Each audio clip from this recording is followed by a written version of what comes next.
बंगाल फाल्ता के अंदर तीसरी बार वोटिंग होने जा रही है। कल मैंने आपको कहा था कि बंगाल का चुनाव वो अमेरिका और ईरान का युद्ध बन गया है, खत्म होने का नाम ही नहीं ले रहा है साहब। कल वोटिंग हुई थी दूसरी बार, और दूसरी बार की जो कल वोटिंग थी उसको भी चुनाव आयोग ने नहीं माना है, और अब तीसरी बार वोटिंग होने जा रही है। समझ रहे हैं आप? आपको कुछ समझ में आ रहा है?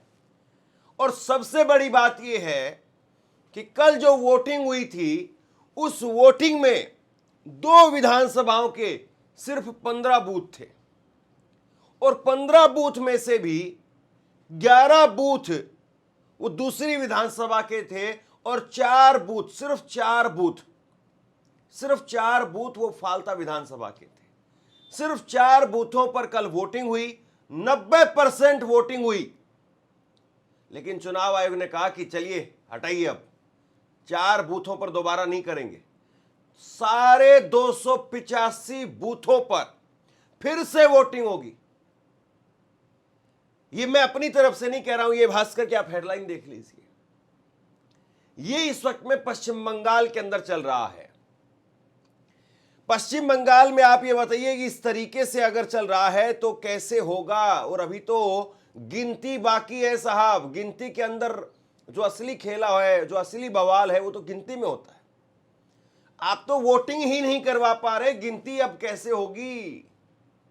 बहुत बड़ा सवाल है ये। और मैं फिर पूछना चाहता हूं कि कल जब मतदान हुआ था दूसरी बार, तो सिर्फ 4 बूथों पर हुआ था, सिर्फ 4 बूथों पर ही कोई गड़बड़ी आपको मिली थी, और 4 बूथों की गड़बड़ी को भी आपने अब जो है वो फिर से जो है वो पाया कि 4 बूथों पर भी सामान्य तरीके से चुनाव नहीं हो पाया है, और आपने सारा कैंसिल कर दिया है। और अब 285 बूथों के ऊपर 285 बूथों के ऊपर मतदान होने जा रहा है। दोस्तों, एक बात, छोटी सी बात है, बहुत गांठ मार करके रख लीजिए। चुनाव करना, चुनाव करवाना कोई बच्चों का खेल नहीं है। तेल निकल जाता है इसमें। ना केवल प्रशासन का तेल निकलता है, पार्टियों का तेल निकलता है, बल्कि असली तेल जनता का निकलता है। अब फाल्ता के अंदर है कौन? फाल्ता के अंदर है जहांगीर। और लोग ये कह रहे हैं कि जब तक बीजेपी को इस बात का यकीन नहीं हो जाएगा कि जहांगीर हार रहा है, तब तक रीपोलिंग, दोबारा वोटिंग, तिबारा, चौथी बार, 5वीं बार, 7वीं बार, 10वीं बार। जहांगीर जब तक हारेगा नहीं, जब तक वोटिंग चलती रहेगी। भाई ये तो हद है। और मैं आपको बता रहा हूं कि ऐसे देश के इतिहास में बहुत कम ऐसे उदाहरण हो रहे होंगे कि जहां पर वोटिंग हुई, फिर उसके बाद में दोबारा वोटिंग हुई, फिर उसके बाद में तीसरी बार फिर वोटिंग होने जा रही है। और क्या गारंटी है साहब कि तीसरी बार की वोटिंग को मान लिया जाएगा? कल जब दोबारा वोटिंग हो रही थी, तो उन वोटिंग की खबर जब मैं आपके सामने रख रहा था, तो बार बार इस बात को कह रहा था कि ये वोटिंग जो हो रही है इसको मान लिया जाएगा, तब आप ये मानना कि मामला सेट हो गया। लेकिन यहां तो सिर्फ 4 बूथों पर जहां पर गड़बड़ी की बात कही गई थी, अब वो 4 बूथ छोड़िए, अब 285 बूथ। अब 285 बूथ पर वही हंगामा, वही फिर से आप घोड़े खोले जाएंगे, आप सब समझते हैं। 285 बूथ यानी पूरी विधानसभा के अंदर जो है अब फिर से चुनाव होने जा रहा है। ये कोई आप ये मानिए कि ऐसे ही है, पूरी विधानसभा में फिर से जो है साजो सामान तैयार करना, पूरी विधानसभा के अंदर फिर से जो तैयारी पकड़ना, ये इतना आसान काम नहीं है। ये बहुत खर्चीला भी है। और दूसरी बात यह है कि उस पर्टिकुलर इलाके के लोग वो इसी भय में रहते हैं कि भैया ये चुनाव निपटे तो कुछ काम धंधा करें। जो उस इलाके के आम जो है वो रोजगार करने वाले मजदूर होंगे, बेरोजगार होंगे, या जो व्यापारी होगा, वो भी कह रहा होगा कि साहब ये निपट जाए भला तो अपना कुछ काम धंधा करें, क्योंकि जब तक चुनाव नहीं निपटेगा तब तक कुछ न कुछ चलता ही रहेगा। चुनाव आयोग ने पश्चिम बंगाल की फाल्ता सीट पर वोटिंग रद्द कर दी है। इलेक्शन कमीशन ने सभी 285 बूथों पर 21 मई को फिर से वोटिंग कराने का निर्देश दिया है। रिजल्ट 24 मई को आएगा। इसी विधानसभा के एक बूथ पर, गौर से सुनिए, 285 पोलिंग बूथ पर 21 मई को फिर से वोटिंग होगी। रिजल्ट 24 को आएगा और सिर्फ एक बूथ के ऊपर, एक सिंगल बूथ पर ईवीएम में भाजपा के बटन के आगे टेप लगा मिला था, सिर्फ एक सिंगल बूथ पर। इससे पहले शनिवार को पश्चिम बंगाल में मगराहट पश्चिम के 11 बूथों पर और डायमंड हार्बर के 4 बूथों पर मतदान हुआ। न्यूज एजेंसी पीटीआई के मुताबिक दोनों विधानसभा क्षेत्रों में कुल 15 बूथों पर 90% वोटिंग हुई, जिसमें 11 बूथ मगराहट के थे और सिर्फ 4 बूथ वो डायमंड हार्बर के फाल्ता के थे। साउथ 24 परगना में टीएमसी और भाजपा कार्यकर्ताओं के बीच में झड़प हुई। इस दौरान सुरक्षा बलों ने दोनों पक्षों को शांत कराया और फाल्ता में वोटर्स ने टीएमसी पर हमले का आरोप भी लगाया। अब ये जो वोटर्स थे, ये भाजपाई थे या न्यूट्रल आदमी थे, अब सब समझते हैं। मतलब 90% वोटिंग हो गई, सिर्फ 4 यहां पर बूथ थे। मैं बार बार इसलिए बात को कह रहा हूं कि भैया ये बात क्या आपके गले उतर रही है? क्या ये आपको सामान्य चीज लग रही है? और मैं आपको ये कल के तस्वीर दिखा रहा हूं, ये तस्वीरें देख लीजिए आप जरा। कल की जो तस्वीरें थी उनमें इस तरीके की कोई हिंसा, इस तरह की कोई गड़बड़ या इस तरह से कोई टेप लगाने वाला मामला कुछ भी ऐसा नहीं था जिसको यह कहा जाए कि कोई असामान्य चीज दिखाई दे रही है जिसके चलते यहां पर चुनाव रद्द करने की बात होनी चाहिए। कुछ भी बहुत ज्यादा ऐसा असामान्य तौर पर नहीं दिखाई दे रहा है। हल्की फुल्की नोकझोंक, हल्की फुल्की होटोक वो हर जगह पर होती है। किसी भी राज्य में आप चले जाइए, हर जगह पर इस तरह से हल्का फुल्का तो माहौल होता ही होता है।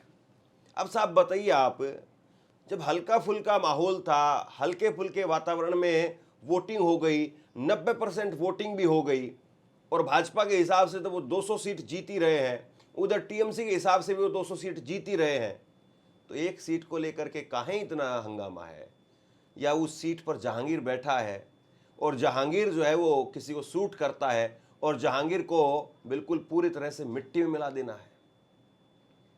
और जहांगीर जब तक ना हारे तब तक लगे रहो, लगे रहो, लगे रहो।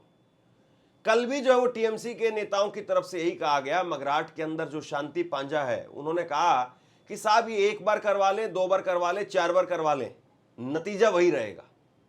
जो नतीजा है वही नतीजा रहेगा। बार बार वोटिंग करवाने से नतीजा नहीं बदलने वाला है। अब मैं हैरान हूं वोटर्स को, जो पहले बार जब वोटिंग हुई होगी तो इस उंगली पर शाही लगी होगी, अब दूसरी बार जब वोटिंग हुई होगी तो इस उंगली पर जो शाही लगी होगी, क्योंकि चुनाव आयोग जो उंगली बदल देता है। जब पहली बार वोटिंग होती तो इसी उंगली पर शाही लगती है और जब दूसरी बार वोटिंग होती तो इस उंगली पर शाही लगती है, तीसरी बार वोटिंग होगी तो इस उंगली पर शाही लगेगी या इस यहाँ पर जो है वो हाथ जो बदल दिया जाएगा।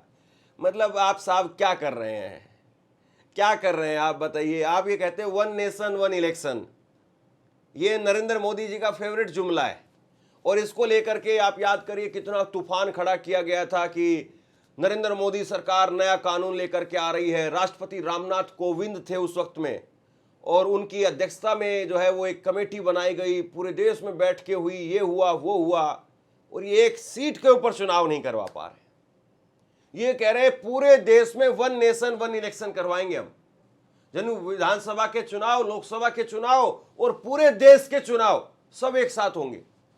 गजब है भाई, ये एक सीट का चुनाव नहीं करवा पा रहे। एक जहांगीर जो है वो उसकी कैसेट ऐसे अटक गई है, एक जहांगीर ऐसे गले में अटक गया है कि उसको ना निगलते बन रहा है ना उगलते बन रहा है। इसी जहांगीर को लेकर के वो अजयपाल शर्मा, आपको याद होगा अजयपाल शर्मा कैसे जो है वो वायरल हुए। अजयपाल शर्मा की मौज हो गई है कि चलिए 4 रील और कटेंगी। अभी जहांगीर जब तक है जब तक 4 रील और कटती रहेंगी। आसपास के जितने भी लोग हैं अच्छी तरह से समझ लें कि अगर किसी ने बदमाशी करी तो उनका कायदे से इलाज किया जाएगा। फिर अगर कहीं से खबर आ गई कि किसी ने कोई खुराफात करने की, किसी को परेशान करने की कोशिश की है तो फिर उसकी खबर फिर अच्छे से लेंगे हम। ये जहांगीर के घर वाले भी खड़े हैं, उसको बता देना कायदे से। ये बार बार जो खबरें आ रही हैं कि उसके लोग धमका रहे हैं तो फिर अच्छे से खबर लेंगे, फिर बाद में रोना पछताना मत। मजेदार बात क्या है आप सुनेंगे तो आप हैरान रह जाएंगे। कल संडे का दिन था, कल संडे के दिन वोटिंग हुई। आमतौर पर होती है, इसमें कोई बड़ी बात नहीं है। लेकिन रीपोलिंग का फैसला, मैं फिर इस बात को जोर दे करके कह रहा हूं कि कल मैंने लगातार मॉनिटरिंग की है, कहीं कोई बहुत बड़ी ऐसी तूफान खड़ी करने वाली कहीं पर कोई घटना नहीं हुई, कोई ऐसा बहुत भयंकर तरीके का हंगामा नहीं हुआ। जबकि हमने जब चुनाव हुआ तो हमने देखा था कि सीआरपीएफ के लोग बगल में खड़े थे और उधर से वो भाजपा के थे या उसके साथ साथ टीएमसी के थे, आपस में दे दनादन हो रही थी। और जो भी अर्धसैनिक बल थे वो साइड में खड़े हुए थे, फोर्स के लोग जो साइड में खड़े होकर के तमाशा देख रहे थे आम लोगों की तरीके से। तो उन्होंने भी तय कर लिया था कि होने दो भाई, जो हो रहा है, अपन नहीं जाने वाले बीच में। और अब जो है वो फालता में ऐसा क्या फाटक जो है वो बंद हो गया है कि खुलने का नाम नहीं ले रहा है, कि फिर उठता है फिर गिर जाता है, फिर उठता है फिर गिर जाता है। तीसरी बार वोटिंग मजाक है क्या? और बड़ी बात यह है कि कल रविवार के दिन ही इस बात को तय कर दिया गया कि दोबारा से जो है वोटिंग होगी। ये मैं कल की आपको खबर बता रहा हूं, एक बार सुनिए। इलेक्शन कमीशन ने फालता में फिर से वोटिंग पर रविवार को फैसला ले सकते हैं। चुनाव आयोग रविवार को फालता में फिर से वोटिंग पर आखिरी फैसला ले सकता है। रिप्रेजेंटेशन ऑफ पीपुल्स एक्ट 1950 के सेक्शन 58A के तहत आयोग को उन मामलों में नए चुनाव कराने का अधिकार है जहां विधानसभा क्षेत्रों के कई बूथों पर बड़े पैमाने पर गड़बड़ी हुई है, गड़बड़ी या गंभीर अंतर की रिपोर्ट मिलती है। ऐसे हालात में उस क्षेत्र में पूरा चुनाव रद्द करके नए सिरे से चुनाव करवाया जा सकता है। देखिए, शक्तियां और जो किताबी बातें हैं वो तो बहुत लंबी है साहब। अगर शक्तियों की बात करें और किताबी बातों की बात करें तो शक्तियां तो इतनी है ज्ञानेश कुमार साहब की कि वो नरेंद्र मोदी का हेलीकॉप्टर जमीन पर ना उतरने दे। मैं सच्चाई बता रहा हूं आपको। अगर चुनाव आयोग चाह ले तो कोई मुख्यमंत्री गंदी भाषा का प्रयोग नहीं कर सकता है। यहां तक कि अगर प्रधानमंत्री भी चाहे तो गंदी भाषा का प्रयोग नहीं कर सकता है। विपक्ष का नेता अगर चुनाव आयोग चाह ले तो गंदी भाषा का प्रयोग नहीं कर सकता है। लेकिन साहब, गंदी भाषा तो छोड़िए, यहां तो कपड़े उतारे जा रहे हैं। और चुनाव आयोग, टीएन सेशन के जमाने में कभी लगता था कि चुनाव हो रहे हैं, चुनाव आयोग है। अब तो जो है वो ज्ञानेश कुमार साहब जब एयरपोर्ट से उतरते हैं तो ऐसे हाथ हिलाते जैसे कि कोई बहुत बड़ा नेता जो चुनाव लड़ने के लिए खुद जा रहा हो। ये स्थिति दिखाई देती है। बाकी अब ज्यादा नहीं कहना चाहिए। संवैधानिक पद पर है, उनका बहुत सम्मान जो है हमें करना चाहिए और वाकई सम्मान होना भी चाहिए। उस पद का तो कम से कम सम्मान जरूर होना चाहिए। तो किताबी बातें अगर वाकई जो है अगर चलने लगे हैं और उनको सिरे से जमीन पर उतार दिया जाए तब तो मजा आ जाए। और ये जो कानून है और ये जो सख्ती है ये सबके लिए हो।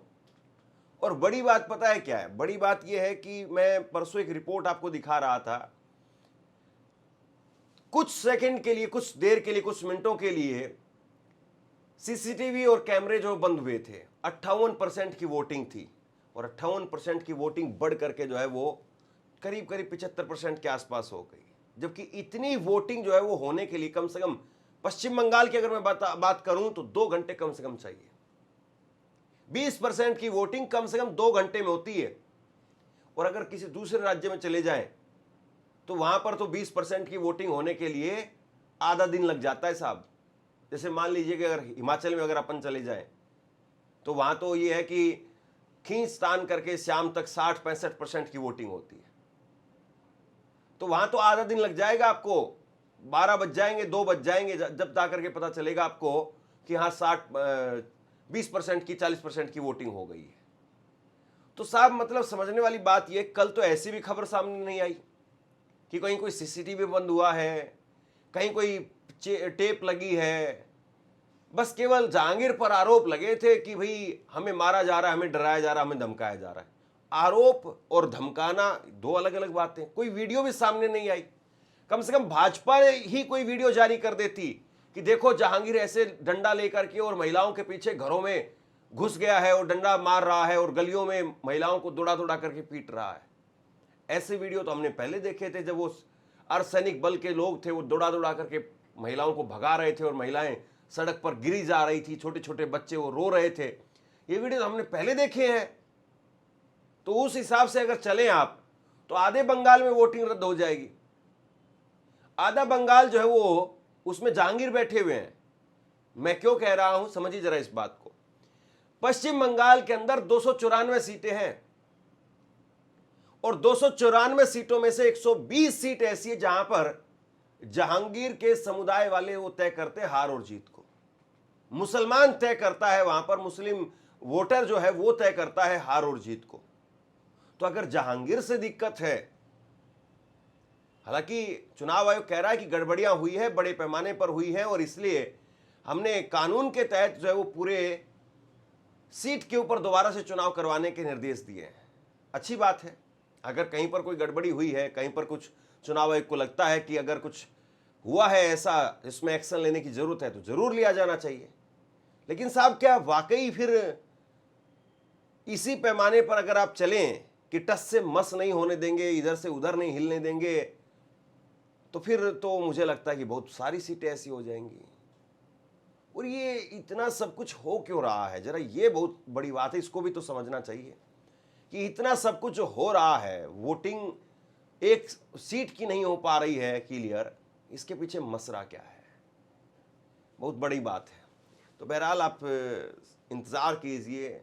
ये जो सीट है ये केवल जहांगीर की नहीं है, ये जो मामला है ये केवल जहांगीर का नहीं है। अभिषेक बनर्जी आप जानते हैं, और राजनीति मैं हमेशा कहता हूं कि कलाकार, पत्रकार, नेता, अभिनेता वो जो कहते हैं वो करें, वो गारंटी नहीं उस बात की। यानी वो जो कहेंगे उस बात के मायने अलग अलग होंगे, उनके एक एक शब्दों के जो मायने हैं वो अलग अलग होते हैं। तो अभी फालता के अंदर जो कुछ हो रहा है वो जहांगीर को सेट करने के लिए, ठंडा करने के लिए नहीं हो रहा है। ये डायमंड हार्बर की सीट है, लोकसभा के हिसाब से अगर आप देखें उसी में फालता की विधानसभा की सीट है, और डायमंड हार्बर की जो सीट है वो ममता बनर्जी के भतीजे की सीट है। तो आप समझ रहे हैं आज जो मैसेज दिया जा रहा है, आज जो नेताओं को ठंडा किया जा रहा है, हो सकता है कि कल को आज जो बीज बोया जाए उसका बड़ा पेड़ जो है 2029 तक फलने फूलने लगे।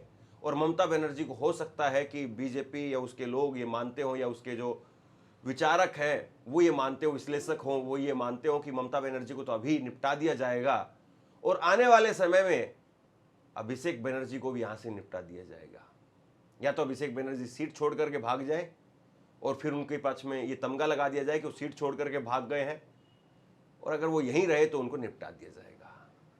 अब मैं ये बात कह सकता हूं कि भाई जो बात मैं कह रहा हूं इसकी आधिकारिक तौर पर पुष्टि नहीं हो सकती है, आधिकारिक तौर पर मैं भी नहीं कर सकता हूं, लेकिन राजनीति संकेतों से चलती है। पॉलिटिक्स परसेप्शन का खेल है, और परसेप्शन कैसे बनता है और कैसे बनाया जाता है, बिगाड़ा जाता है, आप सब भली बात ही जानते होंगे। तो बहरहाल लगातार मेरी नज़र बनी हुई है। आप बताइए इस खबर को लेकर के, और तीसरी बार जो वोटिंग होने जा रही है इसको लेकर के आप क्या सोचते हैं, नीचे कमेंट सेक्शन में लिख करके जरूर बताइए। इस वीडियो को लाइक कीजिए और चैनल को सब्सक्राइब जरूर कीजिए। शुक्रिया। और अगर आपको मेरा काम पसंद आता है तो थैंक्स बटन का प्रयोग करके आर्थिक तौर पर मुझे मदद जरूर करिए। Thank you.